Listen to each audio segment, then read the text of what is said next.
बिस्मिल्लाहिर्रहमानिर्रहीम। बनी इसराइल में एक शख्स अपनी बीवी को बहुत महबूब रखता था। उसकी वालदा नहायत नेक बख्त बूढ़ी औरत थी। इधर उसकी बीवी की वालदा भी बूढ़ी थी, मगर थी बड़ी चंचल। इत्तेफाक से उन दोनों मियाँ बीवी की माएँ दोनों बूढ़ी औरतें नाबीना थीं।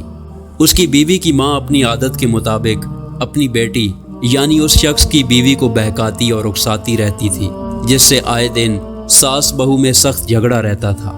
आखिर ये शख्स तंग आकर अपनी ज़ईफ़ व नातमा वालदा को हमरा लेकर निकल खड़ा हुआ और एक बेआबो गया जंगल में उसको छोड़ आया, जिससे उसका मकसद ये था कि वो बेआबो दाना यहाँ पड़ी रहकर मर जाएगी और उस जंगल के दरिंदे उसको फाड़ डालेंगे।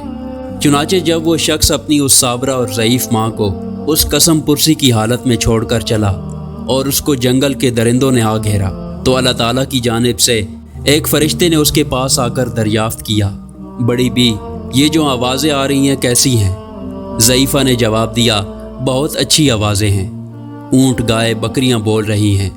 ये सुनकर फ़रिश्ते ने कहा, बेहतर है, इंशाअल्लाह ऐसा ही होगा। ये कहकर वो फ़रिश्ता तो चला गया। अब सुबह हुई तो क्या देखते हैं कि तमाम जंगल ऊँट गाय बकरियों से भरा हुआ है। अगले रोज़ उसके बेटे को ख्याल आया कि चलकर देखूं तो सही आखिर बूढ़ी माँ पर क्या गुजरी। गर्ज जब बेटे ने जाकर देखा तो माँ के करीब तमाम जंगल ऊँट गाय और बकरियों से भरा हुआ है, जिसको देखकर उसने हैरान होकर अपनी वालदा से मालूम किया कि अम्मा, आखिर मैं क्या देख रहा हूँ, बताओ तो क्या माजरा है। उसकी माँ ने कहा कि बेटे, तूने मेरी नाफरमानी की और अपनी बीवी की इताअत की। अल्लाह ताला ने मुझे मेरे सब्र का फल दिया है। अपनी वालदा की ये गुफ्तगू सुनकर वो शख्स बहुत नादिम व शर्मिंदा हुआ और अपनी वालदा को उस अताए खुदाबंदी के साथ घर ले आया। अब क्या था कि उसकी बीवी को सास की ये नेमतें देखकर कैसे बर्दाश्त होता। अपने शौहर से ज़िद करने लगी कि मैं उस वक्त तक हरगिज़ तो इसे खुश ना होंगी जब तक तू मेरी बूढ़ी नाबीना माँ को भी उसी जंगल में ना छोड़ आए जहाँ अपनी माँ को छोड़ कर आया था।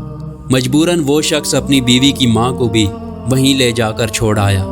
अब जब शाम हुई और उस बुढ़िया को दरिंदों ने आकर घेर लिया, तो फिर खुदा के हुक्म से उसी फरिश्ते ने आकर उस बूढ़ी औरत से मालूम किया कि ये कैसी आवाज़ें हैं जो तू सुन रही है। बुढ़िया नाबीना तो थी ही, कहने लगी, ये तो दरिंदों की आवाज़ें हैं जो मुझे फाड़ने के लिए आए हैं। ये सुनकर फरिश्ते ने कहा, इंशाअल्लाह ऐसा ही होगा। ये कहकर फरिश्ता चला गया और उन दरिंदों ने चीर फाड़ कर बुढ़िया को तिक्का बोटी कर दिया। जब सुबह हुई तो उस शख्स की बीवी ने फिर अपने शौहर पर तकाजा शुरू किया कि जाकर देख तो मेरी माँ पर क्या गुजरी और उसने क्या कुछ जमा किया, क्योंकि उस औरत का ख्याल था कि शौहर की माँ की तरह मेरी माँ ने भी उसी तरह माल मवेशी जमा कर रखे होंगे। मगर जब उस शख्स ने वहाँ जाकर देखा तो कैसे मवेशी, बुढ़िया से जंगल तो क्या जहाँ भी खाली हो चुका था, उसका कहीं निशान भी ना पाया, क्योंकि उसका तो रात ही को काम तमाम हो चुका था। जहाँ तहाँ टूटी फूटी हड्डियों के सिवा कुछ भी ना पाया, जो जमा करके उसने अपनी बीवी के सामने लाकर रख दिया। और बीवी उनको देखकर अपने ख्याल की गलत ताबीर से हैरान रह गई। आखिर उसी गम में घुल घुल कर वो खुद भी मर गई। हसद और बुग़्ज़ का यही नतीजा होता है। इस किस्म की मज़ीद वीडियो देखने के लिए हमारे चैनल को सब्सक्राइब करें। शुक्रिया।